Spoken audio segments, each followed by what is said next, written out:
Meet Greece Police Officer Eric Hughes. Officer Hughes is a 22-year veteran, 17 of those years being with the town of Greece. This job is definitely not easy. It's never been easy, and it's only getting harder and harder. Once you're going back to the way society is nowadays, and how some people don't respect the police, have anger, hate the police. It makes our job 10 times more difficult and hard. When you're put in a situation where you only have a split second to make a life or death situation, there's nothing easy about that. Officer Hughes is no stranger to life or death situations. On June 1st, 2015, Officer Hughes was involved in a call he'll never forget, a 1033. Following breaking news out of Greece, officers are on the scene of a police-involved shooting at Greece Ridge Mall. Now, police tell us this shooting involves someone acting erratically in the parking lot near the Sears store. Calls came in around 2:30 this afternoon for an incident outside the Sears store. We're working to find out exactly what happened at this point. Greece police officer Eric Hughes stopped a car in the parking lot of the mall at Greece Ridge Monday afternoon. Police say Hughes shot and killed the man after an altercation. They also say that man had a gun. Earlier that day, 23-year-old Joseph Ladd was reported missing by his family and possibly suicidal. Around 2:30 that afternoon, Officer Hughes spotted Ladd's car at the Greece Ridge Mall. He's checking this vehicle out. It's going to be pulling in the mall over by Sears overlot, full lot, occupied by a female driver and a female in a passenger seater. Get it stopped in a minute here. We're going to have it stopped over here by Sears over full lot here. Occupied by a male driver, or a male passenger here and a female driver. It's fine. It's all there. Hey, what's the name of the male we're looking for? Joe Ladd. It was then that Officer Hughes approached the car. One thing led to another. He tried reaching for the gun in his waistband. I jumped in the car. The car took off, dragging me, and I unfortunately had to shoot him and kill him.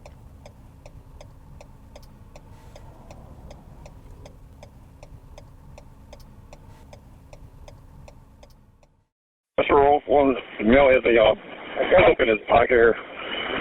Shut the cars up. Step up, he keeps reaching for his waistband here. Fire. Fire. Fire. Talking, Eric. Do you have an ambulance come and step it up? Suspect shot. Start the ambulance. You can see the officer kind of walking away. At first he was on the ground, then he was crouching behind the car, and then he walked away. As soon as I came back, I went back to my position as a school resource officer, and I've been back ever since. But there's not a day that goes by that I don't think about it. I think about his family. I think about his friends.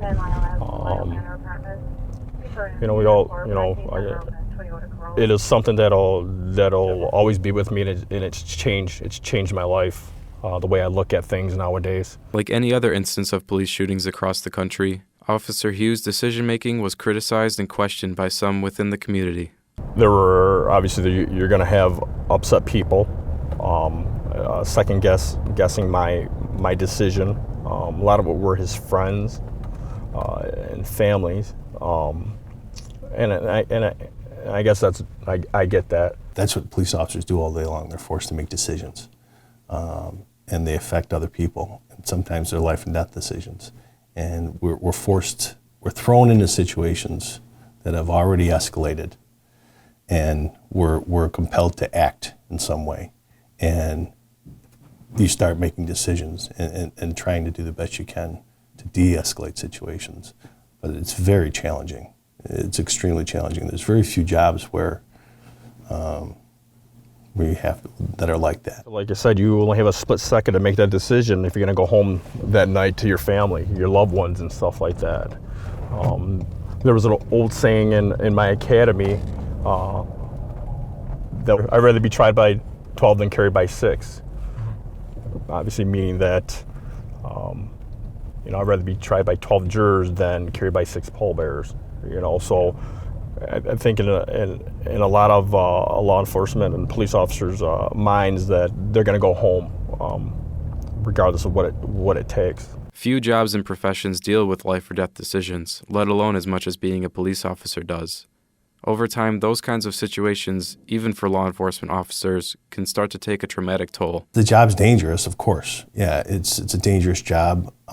It's not dangerous 8 hours a day. You experience moments of danger sporadically throughout, your shift. And that's, as a police officer, you get on one call and that's one type of situation. You go to another one and it's completely different. So you can go from, a barking dog complaint to somebody shooting a gun. So while that barking dog complaint might not be dangerous, the next thing you go to might be. So there's always danger. It's psychologically dangerous too. Probably one of the biggest things affecting law enforcement right now is our suicide rate. It's really an epidemic in our profession. We have far more officers dying at their own hand than we do at the hands of others. Since 2016, law enforcement officers have committed suicide at almost the same rate of death in the line of duty. Officer Hughes' story is unlike most that make up those statistics. So what made the difference for Officer Hughes? A strong support system. What really helped me out was family and friends. There were a couple officers that I know that were involved in officer-involved shootings. I reached out to them. Actually, they reached out to me, and they could relate because they've been involved in one. But my family, my wife, my kids. My wife was phenomenal. She did everything for me. And not that she understood, but she knew that I was going through some tough times and I probably would never be the same. The police department, Chief Failing, down. Everybody was phenomenal. Took care of me, took care of my family, anything that we needed. Just to support, from even people in the public, churches, schools. A situation like that, at least with me, I needed that to continue to do what I do, and that's to go out and do my job, help people as best as I can. Trauma and PTSD can come in all shapes and sizes, not just life or death decisions. Both Officer Hughes and Chief Phelan agree that most calls involving children are the most traumatizing and disturbing. I don't know how people can do that to kids. I can understand, your problems with your husband, your wife, your boyfriend, your girlfriend, whatever. If that's the route you think you need to take, okay, but the kids are innocent. I investigated the death of a 3-year-old girl one time that was beaten to death by her caregiver. A lot of cases stick with me, but that one more than others. The stuff, any time you deal with death, it's difficult. But when you're dealing with the death of children, that's particularly challenging.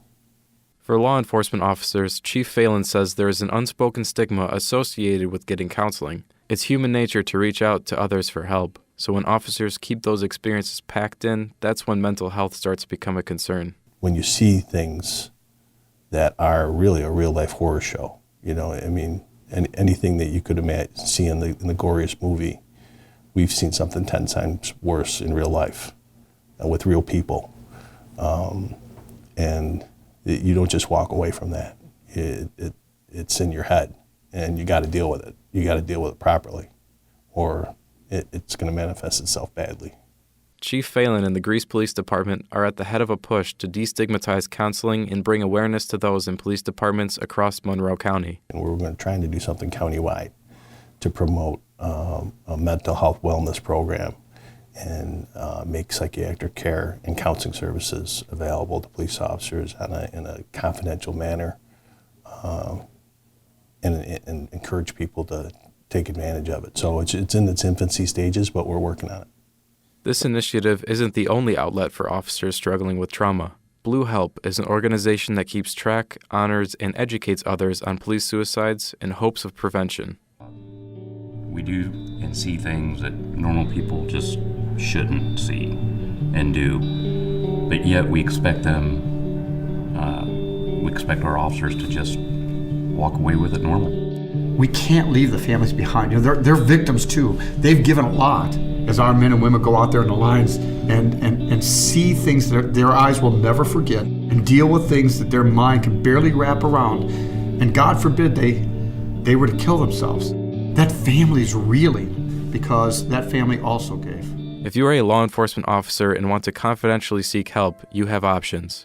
You can call the COP line at 1-800-267-5463, text BLUE to 741-741, or call the National Suicide Prevention Lifeline at 1-800-273-TALK.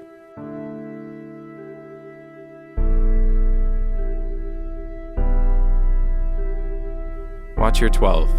It's time to end law enforcement suicide. This is a 1033.